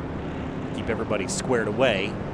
Some with 20 or more, some with about 10 to 12. And from 16th on back, brand new for Mr. Feelgoods on those trucks. That is a little interesting. We'll see how that works out. Now what? Ed Weishart will have the lead. Sam Fontaine, again, continues to show up here at the front. And you pointed out his qualifying efforts have been very good, but rounding out the deal has been the challenge. And tonight, we'll see if it's any different. He was running top 5 with tire strategy earlier, but stayed out a little bit too long and kind of lost that track position. Now has a chance to have it back. Powerhouse Racing, it's number 71 entry. He's had, like we said, a lot of good Q efforts and a lot of races where his average running position is likely to top 10, but like I said, only 3 top 10s. Just has not been the season that he would have wanted. Sun is going down and track temp is following. We're almost down to ambient now. So the grippiest the trucks have been all night, and the least laps left we've had all night, go figure. And then I think the least organization as far as running order we've had all night with much everybody everywhere. It's not exactly sorted by speed now, is it? No, definitely not. It's going to be very interesting. As this might be the best time to take no tires and stay out, actually, because you know, when the temperatures come down, that gap from old tires and new tires, it shrinks. You know, the fall off gets much smaller. It goes from, you know, maybe a 1.5 seconds to maybe only about a few 0.8 or so. So if you're gonna pick a time to stay out, this was the best time to do it, and I think that's why we saw a majority of the field stay out. 15 trucks. Including JT Poole, who was in that last crash. And that's going to, like we said, put Beckner all the way back in 16th. Lights aren't on yet on the speedway. Hope they're working. Getting dark out, man. Sure is. Waiting for them to form up. Matheson didn't go to the bottom until now. Weishart takes the outside. That's been kind of the lane of choice tonight. And we will be under the lights at some point. It's very dark. I'm surprised that they haven't come on yet. It really is. Well, at least they have lights, unlike Atlanta. Well, I do wonder once they'll redo the shaders that we can have the sun off and the track lights on and have that crossover period where they're warming up the bulbs. Anyway, lap 112 to 150. Let's go for the restart. Under 40 laps to go. 39 left in this race. Green flag. Oh, look at Beckner on the top. I don't know if he laid back or what, but he got a great jump to the top 3 wide. Well, he needs to go. I think he knows that. But don't get yourself caught up in a crash out of turn 2. It is, oh, there it is, the 69 Beacon. And more trouble. John Hall. John Hall's in it. How bad? I think he might have he's got pretty big rear damage. I don't know how much that'll hurt him, but he's definitely damaged. I thought Therian might have been in that too, but I think, yeah, the 38's got some rear end damage. They just stacked up. Bam, there's the 03 gets kicked around. Oh, Eric Wineland. Well, he might have escaped. major drama there, I think, with getting spun around. But I think Sean Peachin is going to go off the nose of the 49 of Danny Ware. Did he clear himself here? Yeah, it looks like it. And then the stack up behind. Wow. Therian got rear end damage. Greg Mitchell and Fambro caught us in it. The 38 gets damaged, but he does a great job getting through it for the most part. Look on James Scioli's on board as well. Oh man, that 18 got up on his side. 2 pounded him. 8's back in pit lane here. He was not in it. Interesting, but got taken up, rear tires off the ground, and then right there, Greg Mitchell just absolutely obliterates the 18. Greg Mitchell got caught up in the last couple of big crashes, not of his own doing. As you mentioned, the 8 on pit road. Love to see that 28's restart, because he got a heck of a jump. We got the opportunity to look at it, so we might as well. I have to go back a little further, though, so bear with me. He could have easily been involved in this crash heavily if he didn't get this restart down. Oh, good. Green at this point. Oh, he just got a nice launch. Oh, the 0.5 Adam Capps lifts really stacks things up and lets this door open. Oh, missed a shift, I think. And then there goes the 28. That's what it looked like. He had a really good run. And there is good news. Lights are on. Lights are on. Whew. Jacob Bell was nervous that I was cursing into existence the lights not coming on. That would be an anomaly, I would think. Jeez. Track position Travis, huh? This is the best time to have it, but he still doesn't really have it. No, he's 12th now. He's aiming for it. He is, as far as the next driver on new tires, he is 4 positions ahead of Mason Kane. So that is incredibly important at this point in the race. Iowa tends to have some of the prettiest sunsets on the iRacing ovals because the horizon is so low that the light can get really low before you lose it all the way. Something about the corn. You ever just like really enjoy like a good chunk of sweet corn? Yeah, every now and then. You know, in the summer, you're like, man, what? This is like candy. It's yeah. That's how they make all the syrup out of these things. No, we're better than Iowa for it, and it's not just iRacing. We can go cup racing. Now it's in real life. They're finally going there. There was some Mandela effect. I thought for sure that the Cup Series had started here a couple of years ago, but I guess not. It's just been, it was talked about forever. Then, you know, because trucks and Xfinity always came here, but then they just, because of COVID, I think, everything stopped at Iowa. And now we're back to at least a Cup race. I don't know if the other series are there, but definitely Cup. I lost right in 2020 when they started. I mean, I'm happy that the schedules have gotten unpredictable, but it started throwing all sorts of weird things at the schedule. I'm like, Xfinity at Portland, what is going on? What side? I mean, what? That still doesn't make sense logistically for those teams. I mean, but I followed NASCAR, it's a fun race. The closest when I was in high school and a little bit of college, and that was when the schedules were about as predictable as they ever were. And then only a couple years later, we're building Coliseum racetracks and Sonoma's long course and Coda and, like, you know, Gateway. It's like, what is going on in NASCAR right now? I mean, I'm happy. Look, I'm street course in Chicago. I'm stoked for all of it. I mean, it is almost unrecognizable. Kyle Busch driving a Chevy for Richard Childress. Now Jimmy Johnson owning Richard Petty's team and driving Toyotas. I mean, what sideways timeline? Yeah. It's like COVID affected your respiratory system, not everyone's brains. What's going on? Anyway, just over 30 to go, and if it wasn't ramped up, it's about to be more. Weishart, Matheson on the front row, Sam Fontaine, Justin Munsell, row 2. Here we go, green flag. And again, Beckner to the outside. Just timed it well that time. The 0-2 really just didn't go. They're banging doors under the 28, but he is ripping the outside like we saw in the final restart. A number of drivers did already top 10. And he is making ground as quick as he can. Big lunge up the inside, and he's going to gain a couple spots for it. Oh, clear up, though. That was tight. That was, you got to be careful getting through. Fresher tires, but got to be patient. Cannot get involved in a crash, and you can't cause one either and send yourself to the rear. Yeah, that's the DOL penalty. Definitely cuts down on the silliness because you can't get away with murder here and walk free. This is 3 wide again, 2 rows deep at Iowa. You can't do this for more than a lap or 2. We saw that earlier. Sure as heck gonna try to make it work as it is getting hairy under 30 laps to go next time by. Yeah, back straightaway's kind of been our trouble spot, unlike it was the front stretch last night in the Cup Series side of things, but we've not been holding back midfield here. 60 man. sideways, stack up. Watch out, Slaughter's right there. He was the one that got into to start the whole thing. I mean, I saw the 60 slip, but the 8 piled it in there and almost kept the wreck going. And this is tight out of turn 2. He's going to give Chapman another shove. Yeah, they're dooring. I don't know if they're happy with each other right now, the way they're banging doors with one another.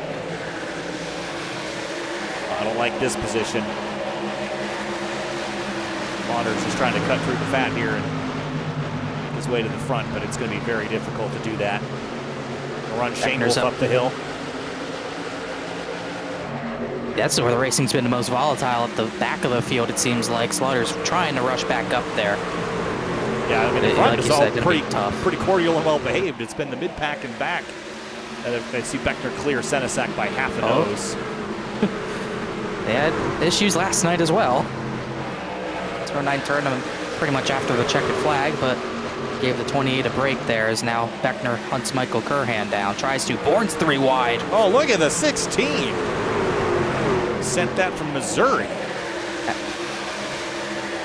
Oh, boy. They're still Doran.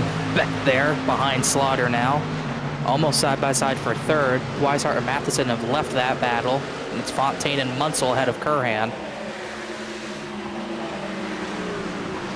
And it's still back here, the 16, the 49. This is where your trouble spot is for the time being, at least. And Brad Slaughter, I mean, this is not going to work out well for him if he can't gain some more spots or put himself back up front. I mean, think of how good this was going in the first half of the race for him. Yeah, and the same thing for John Hall. I mean, John Hall's still a point to the good, but it could be so much better, and he is still further behind the 8 as well. As Slaughter is, I'm surprised at how patient he's being. I'd really try going 3 wide in that situation, but it just doesn't seem like the very bottom line has been working well tonight. A little bit of conceding here and there. I'm going to try the high side. I would get worried about getting someone clearing themselves off my nose all the way up against the outside wall like this.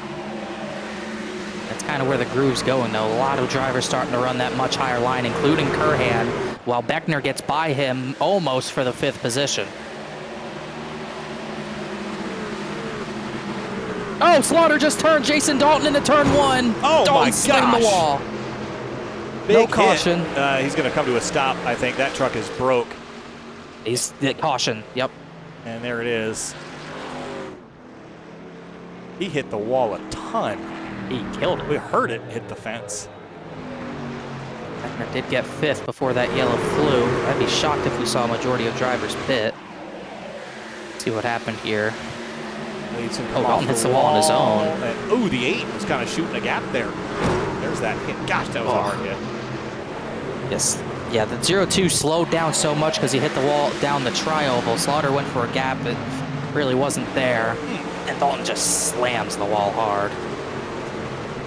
I mean, was he just trying to avoid it? I don't think he, watch on board here. You could argue he was trying to avoid it. I mean, if he's gonna, He didn't lift, though. You could argue both. I mean, he definitely didn't lift. Oh, gosh. Well, see what that I don't know. I mean, I don't feel strongly enough that you would get a penalty for that. Oh, boy. Okay, once again, there's a lot more pit stops than I'm expecting here. Even Beckner came down. That's just shocking to me. Can't even keep track. Weishart stays out again. And Slaughter stays out. Therian stays out. So does John Hall. This is even more stunning than the last time. I really did not think we'd see people pick, because the only one to get back into a top 10 was Beckner, and then Mason Kane was 10th. I don't feel strongly enough that the 8 did anything that was penalizable there.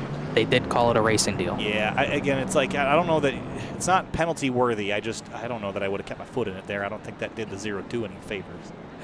Slaughter's lucky he wasn't destroyed in that, because the 0-2 could have just slapped him into the wall. Fortunate to even get by it. That's why can be a little bit of a slippery slope to not call things that, for drivers not doing their best to avoid collisions, even though they didn't directly cause it. Because why would I lift if I can just keep my foot in it and bounce off the guy that's in the fence? Because, anyway, complicated. But laps are clicking down. Now on the left-hand side of the screen, here is your pit stop picture. There's enough trucks that haven't pit yet that I'm okay not having fresh tires. I am getting a little bit worried if I'm David Weishart, though, because that is a lot of laps. So even the drivers that are right behind him, Senesac, Grant, Poole, have an 8-lap advantage on him. Yeah, Weishart's probably the only one I'm surprised about not pitting, because like you said, his tires are pretty old, but he's not in too bad of a situation. The next 3 behind him, their tires I don't think are fresh enough to where it's going to make too big of a difference. You get the Brad Slaughter then and Tom Bourne, then it becomes noticeable. I believe the first driver off of pit road was not Travis Beckner, I believe it was Jake Matheson. But we've seen Beckner make up so many spots, turn 1, lap 1 of a restart on that high line, and that looks like that's where he's going to restart. And it's crazy not seeing anyone at least in yellow on this board, but we have 5 non-playoff drivers in the top 5 right now, and because of all the jumbled up stuff happening, it's tightened the cut line for the time being. Therian by 1 over Slaughter. Yeah, there was some drama in the Cup chat post-race last night. For about those that were not involved in the playoffs, yeah, it got spicy. So I just wonder if this is a similar scenario tonight where the playoff drivers are just, would you guys just not be in the way? This is different, I think. It is racing, but this is a lot different because we saw last night the tires died after 10 laps. While they still wear tonight, it's not the case where it's undrivable on old tires like it was last night. That was the issue of last night, because you had drivers who weren't a factor in the race or who are short run kings staying out. I don't think the pace has dropped off on old tires enough to the point where they're really in the way. Weishart's led a lot of the late stages of this race, so I don't think it's as bad, but if I was a playoff driver, I'd certainly be annoyed with drivers hanging on my right rear fender if it comes down to that. 20 laps to go, make it 19 this time through. We'll restart with 18 laps left. Race fans, no need to fear. Winter is here. Bundle up this season with shop.areairacing.com and shop from our new selections of champion hoodies, jackets, and sweatshirts. Easier to shop, quicker to ship, better to wear. That's shop.areairacing.com. All right, racked up, stacked up, 2 deep. Let's see, where are our picks at? Mine's in 18. Beckner is 11 All or right, 12. so you're doing better than me, that's for sure. None of us are crushing the fantasy tonight, though. Those new tires, I just don't know if they have the time to get up there, because most of the tires in front of them are probably evened out. This is going to be interesting. Putting it lightly? Yeah. Only 7 minutes of racing if it goes green. Green flag. Beckner again. Beckner getting squeezed by Greg Mitchell that time. Mitchell did not want him to have that lane for this reason. Oh, he's going to put him all the way up into the fence. Whoa. Almost out of 2. Woo. The 6 got loose. Mason Kane really shot the gap.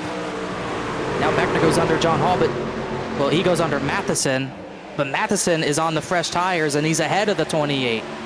3 wide, 1 wide, 1 wide, 3 wide, 3 wide. There's enough trucks in here for you. Plenty. We started this race with 30. Crash. 6 of Munsell. Keeps it straight. We're stay green. No, there they go. Another caution. Travis Beckner hates this. He needs green flag running. Yeah, he lost control of the race on that. 88, I think the 61 came up into the 88 just after avoiding it. I mean, Yeah, he just drove in there hard, I think, trying to clear the crash. Oh, Mansell barely squeaked through afterwards, but I think the 6, does he clear himself off the 2 here? he got loose the last corner. We'll see if he gets loose again. Oh, he had help from the 49. I think he had a wiggle, and then Danny Ware had nowhere to go. They saved it somehow.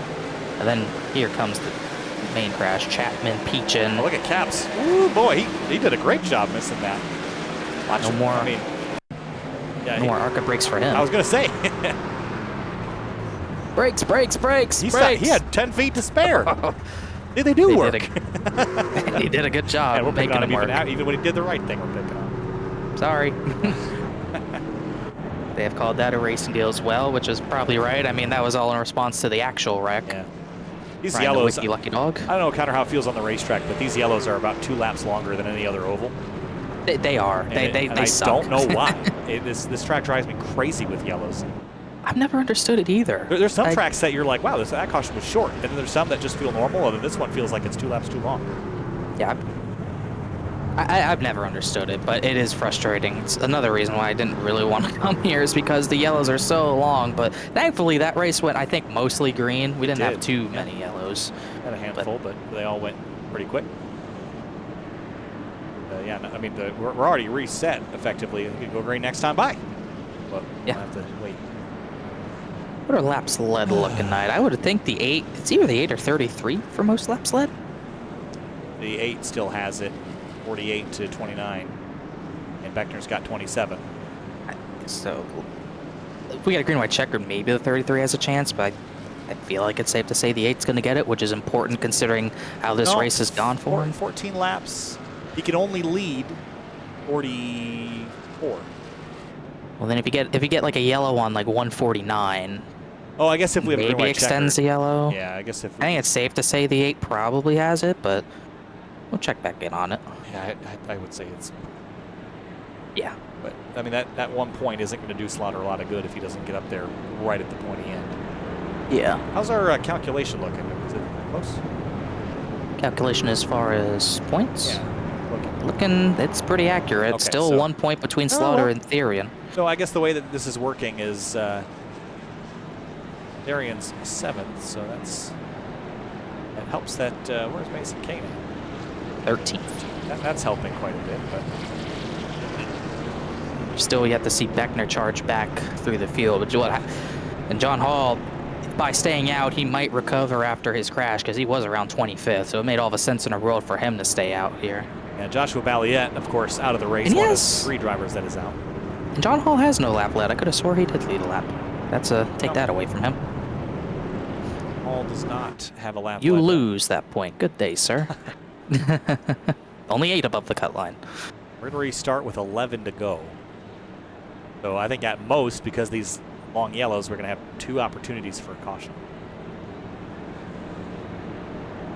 And Curran has no lap sled. I could have swore they crossed the line to lead a lap, but I suppose not. Curran should have one. Let me double check. Maybe there's something that's off. Yeah, he has it. We'll see. Here. Sim Racer Hub tells all. Well, is the ticker not saying it? And the lower third is. Well, the ticker was not. Weird. Like that's what I was confused about because I was sure that they stayed out a lap long to get that. You should give that point back then. All right, fine.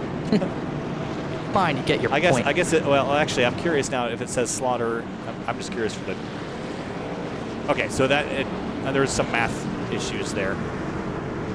We'll get it corrected. Lap sled is off by 1 is what I'm realizing. The ticker, at least. So I need to add a +1 to that value. I don't know why. Code is weird. Weishart's got to add a +1 to the win column, and he's got to probably at least 1 more restart to fend off the drivers behind him. But Matheson was challenging him hard, but Senesac, Grant, JT Poole could be a threat late, but none of these other 3 have had a charge for the 33 in a long time. 11 laps to go. Like I said, I think we've got opportunity for 2 more yellows. Maybe 3 if they happen quick, but unlikely. 11 laps to go in Iowa. Race 15 of the season, 3rd to last race of the year.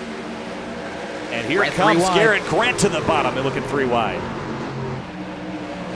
Not going to work. Senesac and Poole are going to be side by side for 2nd, which is what Weishart wants to see.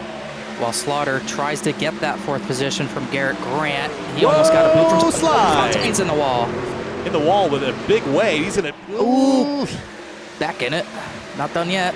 They're 4 wide maybe into turn 1. Yeah, that is 4 into 1 does not go. Still, that's too tight. 4 wide, They're going to wreck. way. There they go. There they go. Oh, the 6 in it. And now the caution's out. Gee, oh boy. Starting to see that. That took about a half a lap to reach completion. Yeah, sure did. Jake Matheson, fresh tires, only up to 5th. So only because he's out of time, just about. Man, Craig Mitchell has been in everyone's dirt tonight. Yeah, this starts here with Fontaine. Yeah, so really, if we just follow 0-1, we should get a pretty good approximation. Eric Weiland 4 wide after a speeding penalty, and that Fambro's not giving a lot of room either. No, I don't think he knows he's 4 wide because the spotter does not give that call. 0-1 had an opportunity to not do this here, and he chose to do it. He knew they were 4. Yeah, and he stuck the nose in there anyway. I would call that one on Shane Wolf if it was me, but I think they'll probably not do that. I just think, I mean, 3 wide, you know, if there's 2 wide and you go middle 3 wide, that's one thing. If you see 3 and choose to willingly go 4, no. Yeah, it was, track's wide enough for it, but those bumps on the top of turn 1 kind of prevent you from running that line. So in reality, it's not wide enough. I've got Travis preloaded up on my Zoom on the upper right, and I've just been keeping an eye on him. And every time we get one of these yellows, he throws his hands up because he needs the laps. And we are quickly approaching that, well, we're not going to get there, but that all of a sudden I'm understanding where all the cautions came from. It was late in the race last year. With him up to 5th place, we're reaching all that for Jake Matheson win territory.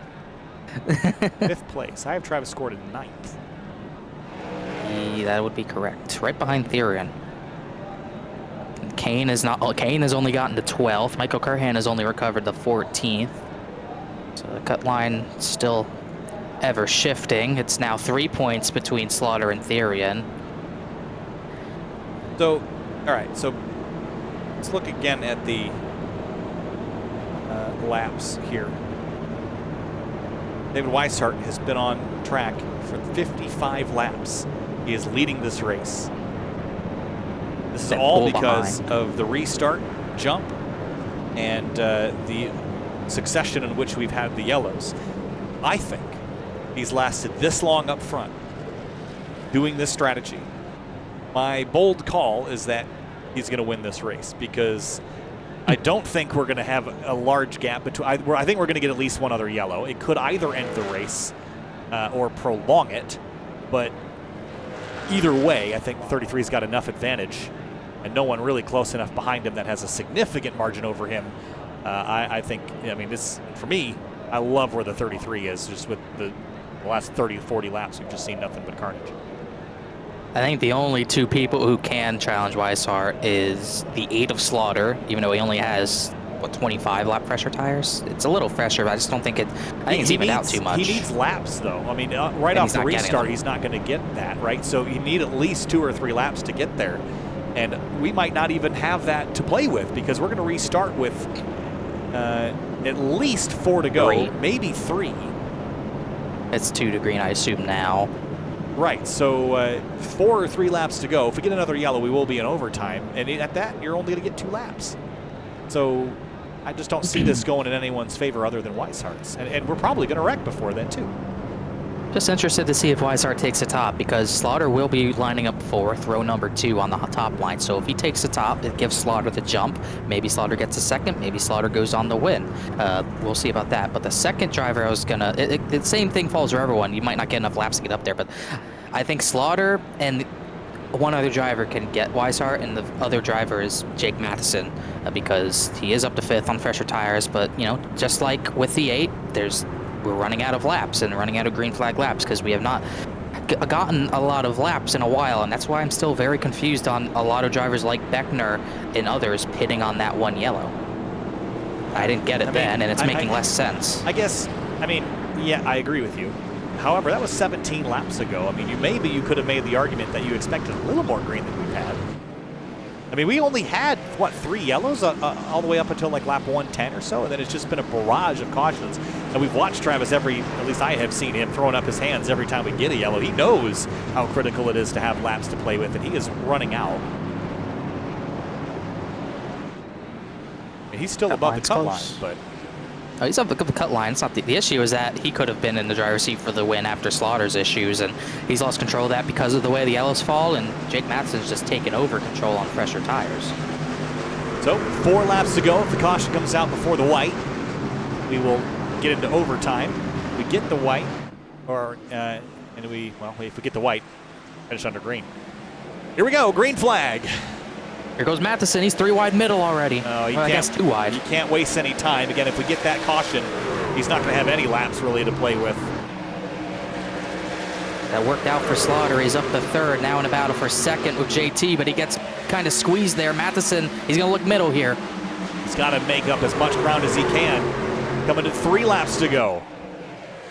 They're still both stuck behind Poole. Oh. Poole's going to shut the door on Slaughter. Beckner's 3 wide looking under Garrett Grant. They're banging doors, him and Therian. Oh, Jake took it to the bottom. He's going to clear JT. That was a big move. Crossover. Poole's not going to let him have it easy. Beckner and Grant bounced off each other. Big send here for the 28 down to the bottom. He's going to get beat middle 3 wide. 2 laps to go now. And we're at 0.8 miles away from finishing this race under green. Jake Matheson is clear. He could lock himself in to be one of the final 4 for the 2nd night in a row if he can get by David Weishart in that 33. How hard can Weishart fight this on much older tires is the question, as these top 4 are pretty much away at this point, and we're going to make it to the flag. And he's on the bumper of Weishart. White flag, 1 lap to go here at Iowa. Here's Jake Matheson hunting down David Weishart. Weishart not competing in the playoffs. He's been eliminated. How physical does he get? He's going to get the run to the bottom here. Here he comes. Weishart throws the block, but he can't do it. Matheson chucks it down to the inside. Weishart crosses him over. Going to be a drag race to the checkers, but David can't get alongside him. Here he comes. Checkered flag. Matheson wins at Iowa. Steals it from Weishart. Gosh, what a move in the final corner. Unbelievable. He did it again.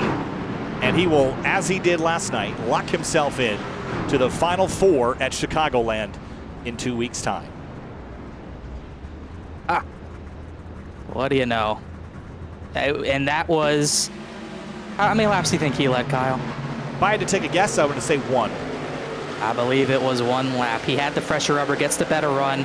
Weishart tried blocking it. I think he knew this was coming, but he just couldn't protect it because he was either going to have this happen or he was going to get sent. He tried to cross him back over, just didn't have the grip. Textbook behind him, and they actually came across the line all in one piece. Beckner grabbed a 5th out of that. Brad Slaughter Jr. in 4th. And we will wait for the tabulations to check the results on that. Jake Matheson doing the burnouts. 1 lap led, confirmed. And steals it, moves on to Chicagoland. He will compete for a championship. He already had a big gap anyway, but this is going to make that gap irrelevant regardless. Yeah, it was not. It's just, that's why he's the clear favorite for this championship too. I mean, this was his worst race statistically. He was not near the front at all tonight, but he still is able to come and get the checkered flag. Just shows how strong he is in this series. Here's a look at your top 10 here, Connor. Jake Matheson, David Weishart, you have to feel for him. Not in the playoffs, just wanted to snag a win, but didn't do it. JT Poole in 3rd. Brad Slaughter Jr. in 4th. We'll see once the tabulations are complete. He should be okay, perhaps, but we'll see what the math looks like. Garrett Grant, Tom Bourne, Bryce Senesac, Mason Kane, and Shane Therian, the rest of your top 10, Connor. Yeah, Kane, I think, lost out because he was on fresh tires as well. Just couldn't get through like his teammates did. Curhan, he could never really get up to the front when it mattered as well. And John Hall's definitely going to be disappointed with a 12th. I think he'll be at least in points-wise, but he is not going to have near the gap that his 2 teammates should as he finishes, I think, the 2nd to last driver as far as in playoffs, where Licata Scioli was kind of non-existent tonight in 15th. Fambro, Wineland, late speeding penalty, relegated him to 18th. And then obviously the only big heartbreak as far as playoff drivers go is Joshua Balliet down in 29th position after his crash, contact with Cameron Hearn, checking up for a crash. He is most certainly in a must-win for Auto Club in 2 weeks. Well, let's talk to our top 3 finishers, the first of which is going to be JT Poole. Not competing for a title, but he was competing for a win. Didn't quite pan out your way, JT, but man, you got a podium out of that. Top 5 in the number 26. Back in form, right behind David Weishart and Jake Matheson. Take us through your night. It got pretty wild at the end, but you survived on 52-lap old tires to finish 3rd. Yeah, and those 52 laps, I think, had 2 spins on them, so I think we did we got the most out of the tires as we could. We were in a really good spot. Probably with 50 to go, I think. We either won the race off pit road or we were second, and we were cutting our way through the field, and then my teammate Weiland got loose, and then Fanbro came up and doored us to try and miss 21, and we both went spinning. So, yeah, I think we did pretty good given the circumstances we had tonight. Had our work cut out for us, starting pretty much dead last, and then getting wrecked early. So. Pretty entertaining race to sit back and watch. I wasn't expecting much because it got pretty overpowered, but you could sand it pretty hard on the bottom. I got a pretty good view of the finish, so that was exciting. Yeah. Well, 3rd place for the 26, a nice solid run tonight, JT. It just sucks the championship isn't on the line, but a top 5 certainly was. You snagged it. Congratulations, and we'll see you next week at Auto Club Speedway. Yep, thank you. And we'll move on now to our 2nd place finisher, David Weishart, who had one stolen from him in the last possible moment. Margin of victory, 85 thousandths of a second, David. But from 3rd all the way back to 22nd at one point, back up to 2nd place. But you had laps led tonight, 43 of them. Wasn't quite the most of anybody, but it was awful close. Heartbroken or just happy with a decent result after the chaos at the tail end of that race? Well, I'm heartbroken that I sped on pit road last week and took myself out of this thing. I just kind of putted along all race. I was kind of in that between 2nd and 5th, and I took 2 tires on one of them cautions there, and I think Theron and Beckner pit. And I got the lead from there, and I was just hoping we got a bunch of yellows. And that's what happened because the yellows here were really long tonight. They were like 5-lap yellows. And I don't know how it's going to look on the on y'all's broadcast, but the last lap, it probably looks like I just rolled over and gave it to him. But I had a plan, I swear, when I went into 3. I thought he was gonna send it in a little harder than that, and I was gonna cross him over because I almost all but stopped in the center to try to get the angle off, but he didn't send it, and he had fresher tires anyway, so congrats to him. That was fun, and I was just really looking to make up for my mistake from last week. Yeah, David, the difference in tires was 40 laps. It was almost like his were still on the shelf in comparison to yours, but still a great result tonight. 2nd place for you in the 33. Not obviously ideal since you're no longer in the playoffs, but great run tonight, David. Thanks for talking with us, and we'll see you at Fontana next week. All right, thanks, guys. Thank you. And Jake Matheson, we're getting used to talking to you in moments when you send yourself through to the Final Four because you've done it again tonight. You led a lap. That's generous. You led for a corner and a half with that dive on David Weishart there. 40-lap fresher tires. The strategy worked out. Take us through that last couple of restarts because you propelled yourself straight to the Final Four. You got nothing to worry about in Auto Club next week. It's all focusing on the title now. Yeah, firstly, I want to apologize. I know my mic sounds bad. I'm using a webcam mic because my headset is broken. So sorry for the bad audio. But yeah, I 2 tires on that last stop. Didn't take any fuel. It was a good strategy for one end of the racetrack on the final lap, and that's all it needed to be. So I'm definitely happy with that. Definitely a big gamble there at the end. I saw, why I started staying out. I really considered doing that too, but playing the aggressive works tonight, and I'm happy about it. Pretty good race all the way through. Had a lot of fun. Well, Jake, you locked yourself into Chicagoland, and so far your compadres there, at least as of tonight, will be Travis Beckner, John Hall, and Brad Slaughter Jr. But we've still got, of course, Auto Club Speedway to sort the rest of the field out. Congratulations, Jake, and we'll see you next week in Fontana. Yeah, absolutely. I'm really excited for Auto Club coming up. One of the best tracks to watch as a fan in the trucks for sure. But real quick before we go, I want to thank Calusa Pines, Celsius, Area Shop, Alien Gear, Huckett Films, and Miller Racing. And we'll get after it in Auto Club. See you guys then. We'll see you there, Jake. Thanks so much. Thank you. All right, Connor, looking at the points. Travis Beckner, John Hall, Brad Slaughter Jr., they're in. Therian, Kane, Curhan, Balliet out with 1 week left for them to right the ship. But it's going to take a lot for Balliet and Curhan. Mason Kane and Therian could turn their luck around, but it will take some work.